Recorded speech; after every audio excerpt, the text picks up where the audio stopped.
Experienced teachers of ToK well know that the subject report is one of the most important documents for guiding students to do well in ToK.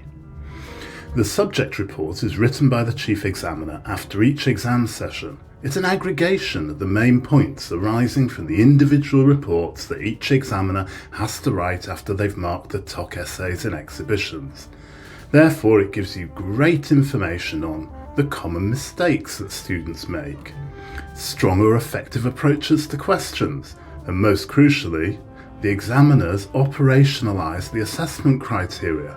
In other words, they tell us what they're looking for and what they mean by some of the more vague descriptors that you find in the assessment criteria. Now, the May 22 ToK subject report is available from the Programme Resource Centre, and I've made a free 2-page summary which is linked in the video description below. However, I urge you to read the full report and to just use my summary as an aide-memoire or a student teaching resource.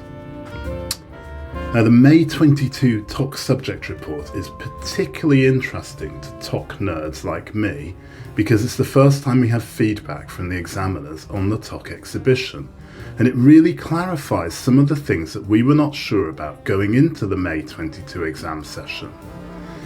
If you're currently preparing students for the ToK exhibition, the May 22 subject report is required reading. So this video is going to focus on what the subject report tells us about the ToK exhibition.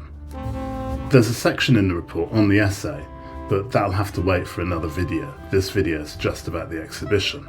So let's get into what the subject report tells us about the ToK exhibition. The first and clearest point in the report is about the specificity of the objects chosen. Specific objects are far better than generic objects. Many of the subsequent marks awarded for the exhibition partly rely on the specificity of the object, so this point is important. Further, it is easier for students if the object has some personal link to their own lived experience, and this is more in fitting with the exhibition, which is supposed to be a reflection on how ToK manifests itself in the real world. The subject report goes into some detail about what is meant by a specific object. It really is worth reading. Personally, I think that the examiners have made it very clear for us now. Thank you, examiners. Secondly, the explanation of the link between the object and the prompt needs to be about knowledge, not about the object or any wider real-world issues. It has to be about knowledge. Now, this may seem really obvious. However, I recently saw an exhibition commentary which the teacher thought had been undermarked by the examiners. When I read the commentary, it was immediately clear that the student had written very little about knowledge. They'd written a lot about the real-world context of the object, but very little about knowledge. A simple, if crude test of this is to simply count the number of times a student has used the word knowledge. If they're not using the word very often, then they're probably not writing about knowledge. Number 3, the contribution of the object to unpacking the prompt needs to be specific and distinct to that individual object. So you have to show what that object individually offers to the prompt and how what it offers is different to the other two objects. This means that the objects probably need to be varied or different types of object. And this is why I ask my students to construct 3 arguments relating to the prompt before picking 3 objects. Let's think about that.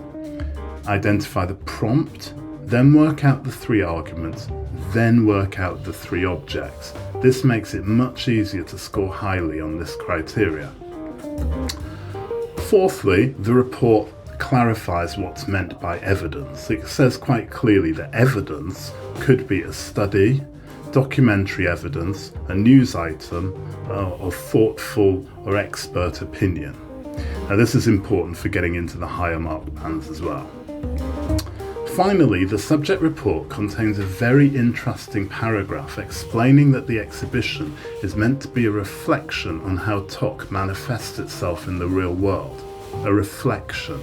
It says that candidates are not expected to answer the prompt, but to show how their objects are interesting to help reflection about the prompt and explore it. It needs to be a ToK discussion, so candidates should be encouraged to use ToK concepts, and so it goes on. Now, in this paragraph we have a couple of insights which were not previously clear to me, and I think this will be of great help in the future. First of all, it tells us that we should be trying to bring the ToK concepts out in the exhibition. So this year I'm going to ask my students to focus on 2 or 3 concepts in their exhibition. And secondly, more importantly, it's a reflection which can be left unanswered. And this invites a wider ToK discussion which can link back to the student's role as a knower with the prompt. No, happy days. So let's leave it there for now. I'll be back with more videos on building higher level skills for the ToK exhibition in the coming weeks.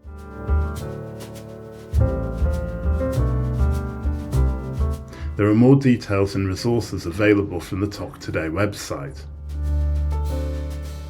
A like, a subscribe, a comment, or a share are free, and they help me and are greatly appreciated.